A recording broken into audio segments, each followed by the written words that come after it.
CPIM party കോൺഗ്രസിൽ UK-യിൽ നിന്നുള്ള പ്രതിനിധിയെ ഒഴിവാക്കിയെന്നുള്ള വാർത്ത ആർ ശ്രീജിത്ത് നേരത്തെ നൽകിയിരുന്നതിന്റെ വിശദാംശങ്ങളിലേക്കാണ്. രാജേഷ് കൃഷ്ണ എന്ന പ്രതിനിധിയാണ് ഒഴിവാക്കിയിരിക്കുന്നത്. ശ്രീജിത്ത്, എന്തു പരാതിയുടെ അടിസ്ഥാനത്തിലാണ് CPIM-ന്റെ ഈ നടപടി? ശ്രീജിത്ത്,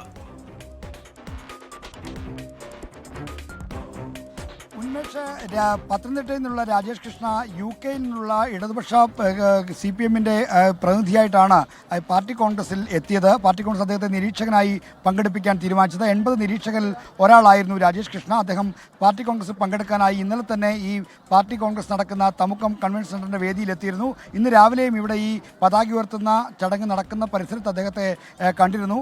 രാജേഷ് കൃഷ്ണയെ ഒഴിവാക്കിയെന്ന വിവരമാണ് ഇപ്പോൾ പാർട്ടി നേതൃത്വം നൽകുന്നത്. പാർട്ടിക്ക് ലഭിച്ച പരാതികളെ തുടർന്നാണ് രാജേഷ് കൃഷ്ണയെ പ്രതിനിധിയിൽ നിന്ന് ഒഴിവാക്കിയത്. നേരത്തെ PV അൻവറുമായി ഏറ്റവും അടുത്ത് പ്രവർത്തിച്ചിരുന്ന ആളായിരുന്നു രാജേഷ് കൃഷ്ണ.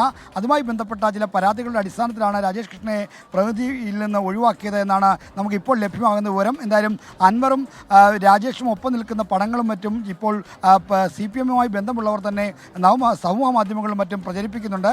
ഇത് പരാതി നൽകിയവർ തന്നെ ആണ് ഇത്തരം ഈ ഫോട്ടോകൾ പ്രചരിപ്പിക്കുന്നതിന് പിന്നിലെന്നും പാർട്ടി നേതൃത്വം കരുതുന്നു. എന്തായാലും പരാതി ലഭിച്ചതിൻ്റെ അടിസ്ഥാനത്തിലാണ് രാജേഷ് കൃഷ്ണയെ പാർട്ടി കോൺഗ്രസിൽ പങ്കെടുക്കുന്നതെന്ന് ഇപ്പോൾ ഒഴിവാക്കിയിരിക്കുന്നത്.